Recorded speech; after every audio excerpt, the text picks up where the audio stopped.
didapat di TGP, karena kita sekolah penggerak, seharusnya ilmu itu harus semuanya mendapat apa yang didapat di TGP itu Bapak Ibu harus mengetahui. Oke Bapak Ibu masih ya, kita tepuk tangan Bapak bersemangat.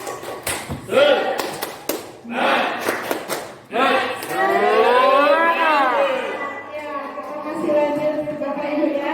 Sekarang giliran saya ini menjelaskan mengenai kebutuhan dasar manusia.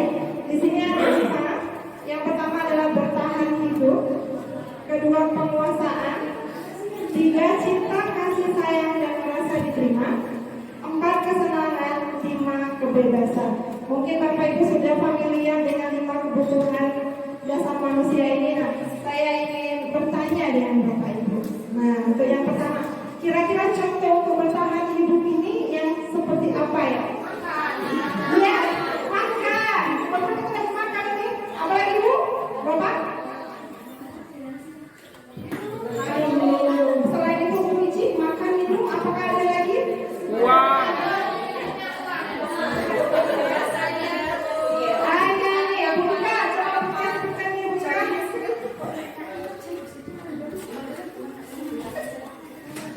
Buka, silakan.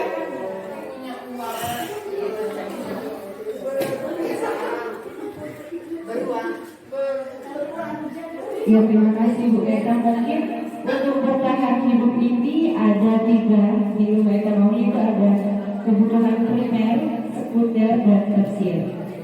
Anak IPS nih bos, senggol dong. Ya, pertanyaan IPS nih. Jawabannya benar sekali Bu Eka ya. Ada primer, sekunder, tersier. Sama juga dengan papan dan lampan. Kasih tepuk tangan dulu buat Bu Eka. Lalu yang kedua ada penguasaan. Nah, Bapak Ibu yang bersedia, seperti apa sih contoh penguasaan?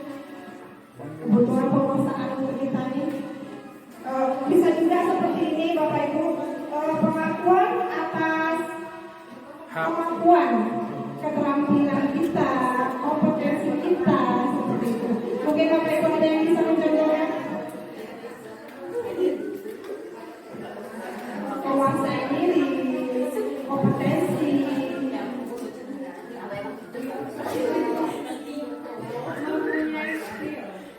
Boleh, silakan Bu Irma, boleh. Pari. Habis ini Pak Dani Bu. Pak Dani. Hampir Pak Dani. Pak Dani. Ngasih contoh Pak. Contoh penguasaan. Hah? Penguasaan skill kan keahlian. Kalau menurut saya, penguasaan itu sebenarnya akan diri sendiri, salah satunya yang ada. Terima kasih banyak sekali ya. Penguasaan diri berarti dari kita, keterampilan kita, kemampuan kita. Kasih tepuk tangan dulu buat Miss Ainya.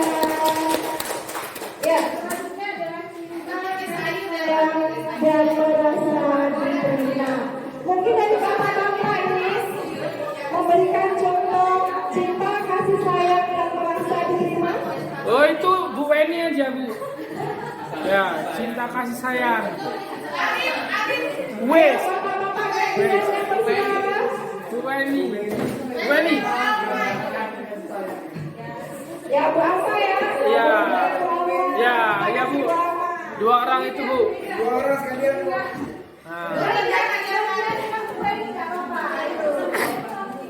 Ya contohnya seperti di keluarga kita membutuhkan kasih sayang dari orang tua, perhatian dari orang tua juga. Terima kasih. Bu Wendy, silakan Bu Wendy. Perhatian dari siapa? Perhatian dari siapa? Perhatian dari siapa? Mama. Dari saya. Jadi selain mendapatkan kasih sayang dari orang tua, kita juga kasih sayang kepada dari orang-orang terdekat kita.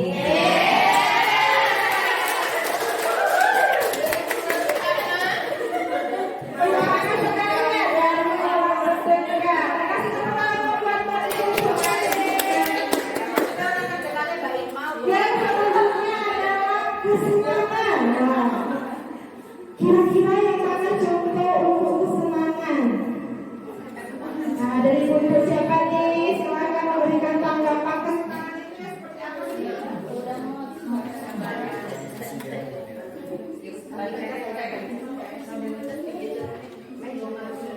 Pakai yang satunya dulu.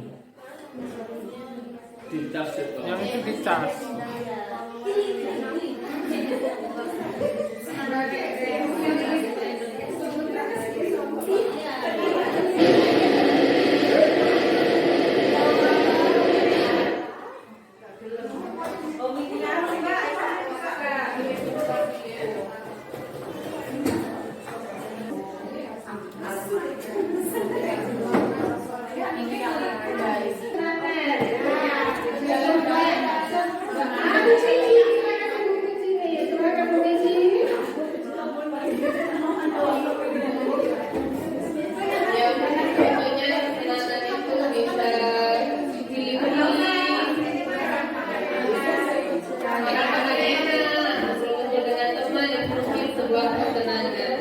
Kemudian kalau yang bisa apa ya, karaokean yang suaranya bagus dan cerita itu bisa happy ya kalau bersama teman.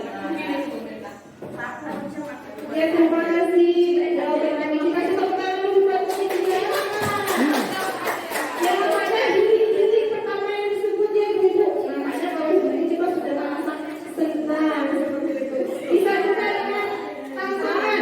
Misalnya dapat kasus dari sekolah nih, anak-anak nih. Kita bisa juga kalau bisa menyelesaikan masalah yang lakukan anak dihadapi, kita juga bisa merasa senang dan oh ternyata kita bisa juga ini menyelesaikan masalah itu. Kita merasa senang juga. Nah, untuk selanjutnya ada kebebasan. Seperti apa sih contoh kebebasan ini, Bapak Ibu? Bisa juga kebebasan ini kebutuhan akan kebebasan berkaitan dengan hal-hal baru, dengan perilaku mandiri, atau bisa juga menentukan suatu pilihan. Siapa nih Bapak Ibu, silakan untuk mendengar contohnya. Pegang kebebasan.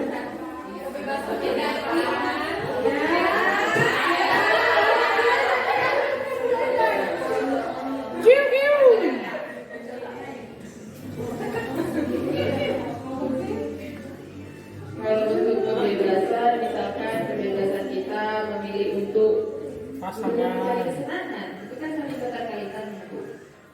Kebebasan berteman dengan siapapun, terus kebebasan memilih apa yang kita sukai. Iya.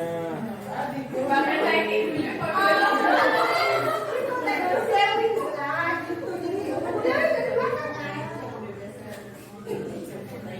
kebebasan memilih yang terbaik untuk tubuh kita. Terima kasih banyak ya. Keterkaitan kesenangan yang bisa bebas memilih. Gitu ya Bapak Ibu. Nah, untuk penyemangat kita Bapak Ibu, ada game nih. Jadi bisa disiapkan. Ada hadiahnya nggak? Hadiahnya ada penghargaan. Ada penghargaan apa sih yang mulia? Di sini mengenai 5 kebutuhan dasar manusia. Ada nanti ada kata yang kosong atau kata acak. Nah, dari 5 kebutuhan dasar manusia yang mana saja?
Ini yang dibilang mengisi penuaan, enggak Bapak Ibu. Coba ini, tadi Bapak Ibu menyebutkan yang pertama kesenangan, yang kedua cinta kasih sayang, yang ketiga kebebasan, yang keempat apa? Ada dua. Penguasaan. Pak, yang apa tadi? Penguasaan. Penguasaan. Kita simpan jawabannya. Yang kelima kira-kira Pak.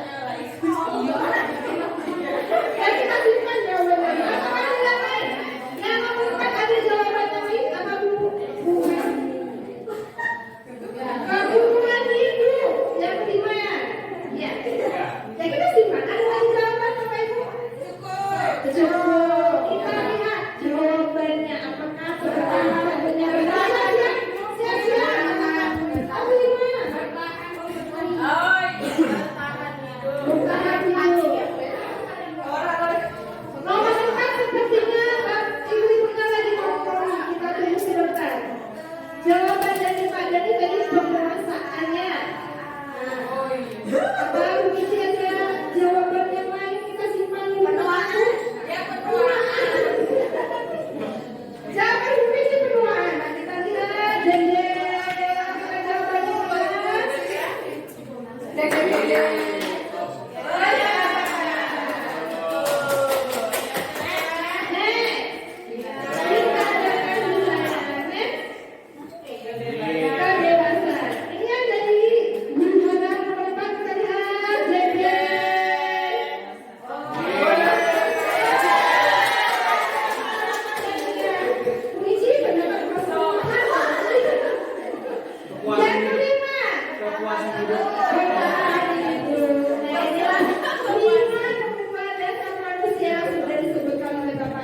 Kita kasih aplaus buat kita semua dong.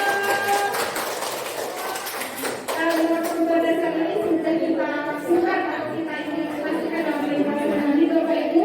Jadi untuk sesi saya sudah habis di sini. Kita akan lanjutkan ke sesi selanjutnya yang akan dimakan oleh Bu Mentari.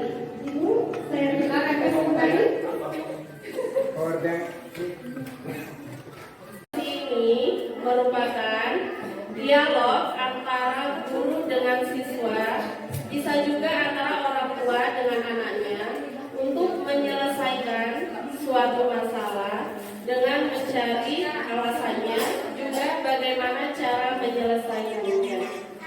Nah, di segitiga restitusi ini ada 3 tahapan yang harus kita lakukan. Yang pertama yaitu menstabilkan identitas. Nah, kita sebagai guru, kegiatan di menstabilkan identitas ini, kita membuat kesalahan adalah proses belajar dan menggeser identitas gagal ke identitas sukses. Nah, di sini maksudnya begini, jika ada suatu permasalahan sebagai guru, kita jangan langsung ambil dari satu sisi saja. Misalnya ada anak-anak dulu, Bu, dia nangis gara-gara dipukul sama si A. Nah, ibu gurunya langsung bilang, si A suruh bersihkan WC aja. Nah, kita langsung ambil tindakan tanpa mengetahui dulu yang membuat masalah siapa, permasalahannya apa, sehingga mereka ini ada yang nangis dan ada yang memukul. Gitu. Kemudian yang kedua adalah validasi tindakan yang salah. Nah, kita harus mendengarkan dulu alasan siswa kita atau anak kita berperilaku atau melakukan hal itu. Pasti mereka punya alasan masing-masing. Tidak mungkin tidak punya alasan langsung berbuat salah. Nah, gitu. Yang ketiga, kita menanyakan keyakinan, yaitu dengan cara mengaitkan keyakinan kelas yang sudah kita buat dengan keyakinan yang sudah dilanggar mereka. Nah, untuk mencari solusi dari permasalahan tersebut. Kira-kira Bapak Ibu, kelompok bapak-bapak dan kelompok terbanyak dulu. Ada lagi kelompok bapak-bapak? Ada lagi? Selain membuat siswa merasa minder, karena kita membuat dia semakin merasa bersalah karena kesalahannya, apalagi yang dia dapat? Tidak ada termotivasi. Iya, karena kita selalu membuat dia merasa bersalah, karena membuat dia merasa gagal dan membuat dia mengingat bahwa orang tuanya bekerja untuk dia, karena itu memang kewajiban orang tua bekerja untuk anaknya. Dan itu sebenarnya tidak boleh kita lakukan sebagai posisi kontrol. Dampaknya sangat negatif untuk siswa-siswa. Selanjutnya adalah posisi teman. Posisi teman ini bagus atau tidak kira-kira sebagai posisi guru? Oke, ada bagusnya, ada tidaknya. Ada yang bisa menjelaskan apa dampak positifnya dan negatifnya dan sesuai kondisinya? Ada? Bu Endel, ini diperhatikan nggak masalah. Boleh. Nah.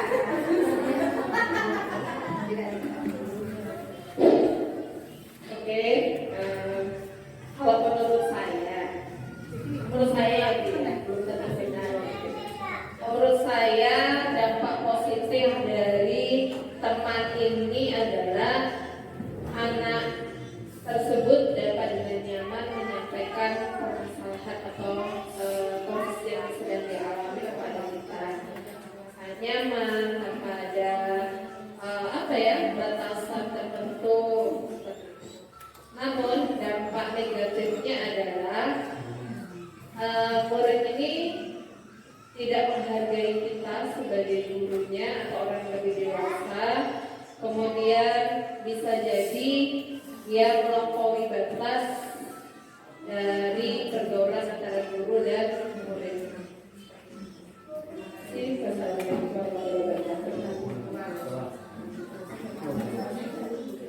terima kasih Bu Adi dan Ibu Sita. Iya, untuk posisi teman ini banyak.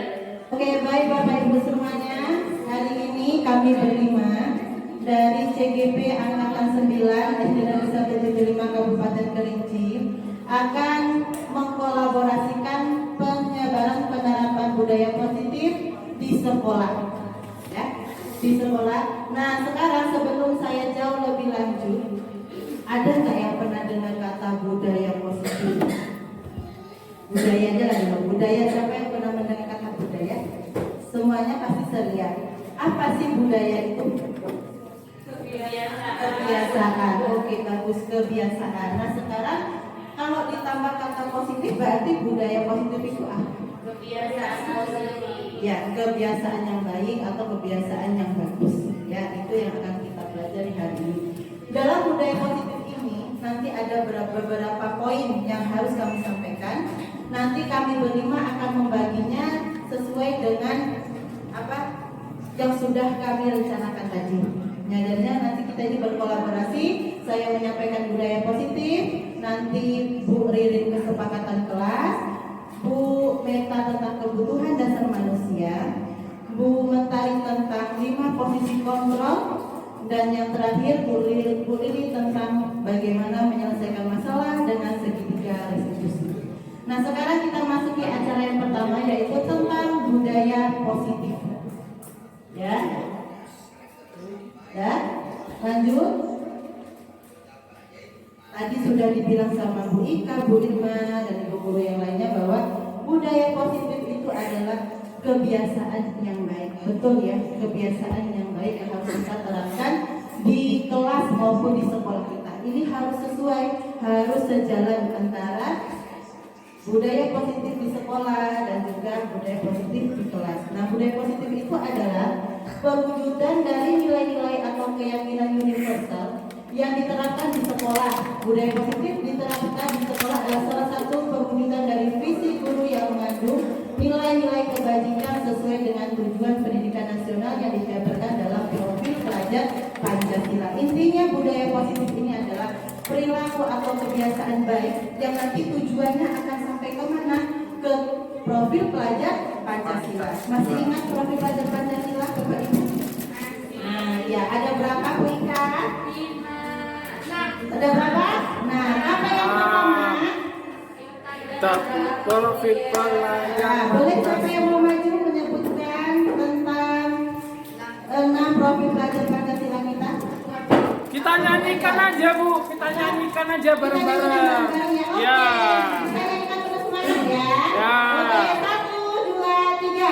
enam profil pelajar Pancasila. Pertama, insan berharap mulia, berkebijakan global, itulah yang kedua, bergotong royong itu yang ketiga, mandiri itu yang keempat, bernalar kritis itu yang kelima, keenam kreatif. Tentang apa itu keyakinan kelas. Sebelumnya saya mau bertanya dulu sama Bapak dan Ibu guru hebat yang ada di sini. Ada nggak dibentuk keyakinan kelas sebelum kegiatan pembelajaran pada awal semester itu? Ada? Ada ya Bu ya?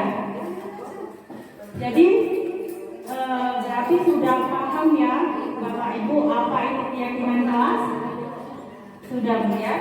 Kira-kira peraturan dengan keyakinan kelas itu sama atau tidak? Sama atau tidak? Beda ya. Mungkin di sini saya ingin sedikit bertanya pada Bapak Ibu guru, apa itu sih keyakinan kelas? Siapa yang bisa memberikan tanggapannya? Bu Dewi mungkin ya. Ini dari tadi sudah senyum-senyum, kayaknya sudah kan mau berbicara, jadi saya berikan kesempatan kepada Bu Dewi. Silakan Bu Dewi yang mengetahui apa itu keyakinan kelas. Silakan Bu Dewi.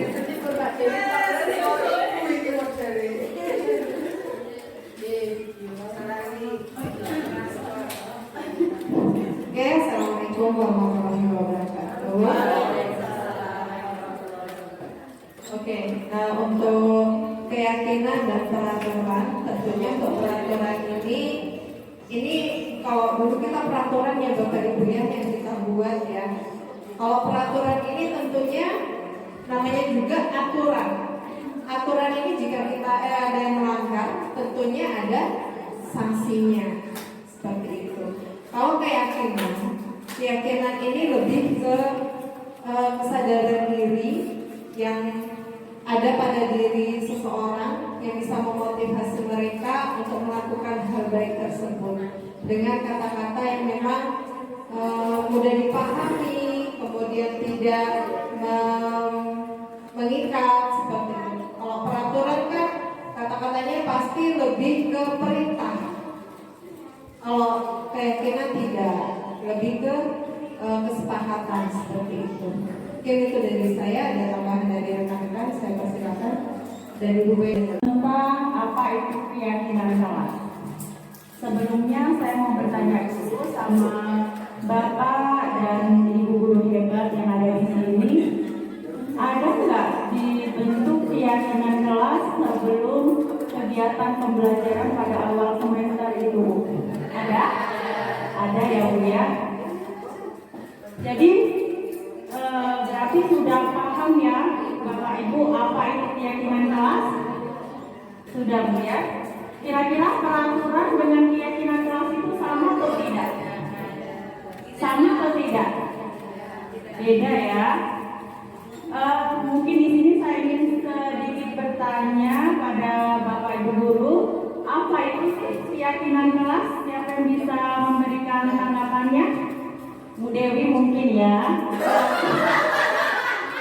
Ini dari tadi sudah senyum-senyum, kayaknya sudah kan mau berbicara, jadi saya berikan kesempatan kepada Bu Dewi. Silakan Bu Dewi yang mengetahui apa itu keyakinan kelas. Silakan Bu Dewi.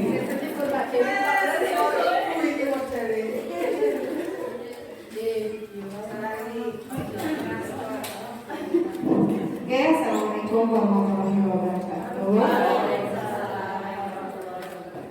Oke, nah untuk keyakinan dan peraturan, tentunya untuk peraturan ini kalau dulu kita peraturan ya Bapak Ibu ya yang kita buat ya. Kalau peraturan ini tentunya namanya juga aturan. Aturan ini jika kita ada yang melanggar, tentunya ada sanksinya seperti itu. Kalau keyakinan ini lebih ke kesadaran diri yang ada pada diri seseorang yang bisa memotivasi mereka untuk melakukan hal baik tersebut dengan kata-kata yang memang mudah dipahami, kemudian tidak mengikat seperti itu. Kalau peraturan kan kata-katanya pasti lebih ke perintah. Kalau keyakinan tidak, lebih ke kesepakatan seperti itu. Mungkin itu dari saya, ada tambahan dari rekan-rekan, saya persilakan dari Bu Wenda. Hari ini kita akan membuat kesepakatan kelas 4C. Ibu akan membagikan sticky note kepada satu orang, satu sticky note. Setelah dibagi, kalian menuliskan satu kalimat yang kalian inginkan untuk kelas kita. Setelah itu, kalian akan menempelkannya di papan. Dan ibu akan membacakan keinginan atau kesepakatan kelas menurut kalian. Bagi yang sudah, silahkan boleh ditempel.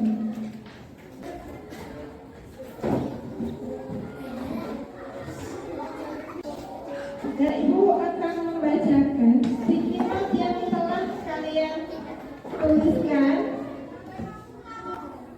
Ada yang menuliskan tidak boleh memaki, tidak boleh membuli, kita tidak bullying, tidak boleh ribut saat belajar. Ada juga tidak boleh berkelahi, ada juga saling tolong menolong, tidak membuang sampah sembarangan. Nah, ini contoh kesepakatan kelas 4C yang kalian tuliskan. Dari kesepakatan kelas, kita akan membuat keyakinan kelas. Apa itu keyakinan kelas? Nah, keyakinan kelas adalah berupa pernyataan universal atau umum ya, yang mudah diingat, dipahami, dan harus diterapkan dalam lingkungan kelas. Guru berperan dalam mewujudkan terbentuknya keyakinan sekolah atau kelas dengan adanya kesepakatan antara guru dan murid. Kita tadi sudah mengambil kesepakatan kelas kita, lalu kita akan merubah menjadi keyakinan kelas. Nah, kita akan merubah kata-kata yang tadi kalian ambil ya menjadi keyakinan kelas dengan bahasa yang lebih halus atau lebih bagus. Kira-kira bisa kita mulai? Kelas 4C. Kata-kata kalian tadi yang sudah dibuat dalam kesepakatan kelas akan dibuat menjadi kalimat yang lebih halus, lebih bagus. Sudah menulis semua keyakinan kelasnya? Dari kesepakatan kelas kita ubah menjadi keyakinan kelas. Jika sudah, boleh ditempelkan dan ibu akan membacakan. Keyakinan kelas 4C yang sudah ditempelkan. Salah satunya adalah berbicara dengan sopan, jujur dan mandiri, hadir tepat waktu, jujur dan mandiri, hadir, kebanyakan di sini hadir tepat waktu ya. Jadi kesepakatan kelas kita sudah ambil. Sekarang keyakinan kelas. Nah, mana saja keyakinan kelas yang akan kita pilih? Setelah ibu baca, ibu akan meringkaskan atau menyimpulkan keyakinan kelas mana saja yang akan kita ambil. Setelah kita rangkum keyakinan kelas apa saja yang bisa kita ambil, setelah kalian menempelkan sticky note-nya, yang pertama hadir tepat waktu, yang kedua berpakaian rapi dan sesuai setiap hari, berdoa sebelum dan sesudah belajar, belajar dengan bersungguh-sungguh, mengikuti dan mengerjakan tugas tepat waktu, menjaga kebersihan kelas dan sekolah, jujur dan saling menghormati, menyayangi dan bekerja, bersikap baik, ramah dan santun. Jadi dari kesepakatan kelas yang tadinya ada kata jangan menjadi kata yang lebih halus atau lebih baik artinya. Ya, kira-kira setuju tidak kalau yang di papan yang sudah Ibu rangkumkan ini menjadi keyakinan kelas 4C? Setuju nggak? Apakah ini bisa diterapkan di kelas kita? Bisa. Kalau gitu kita tepuk semangat dulu ya. Tepuk semangat.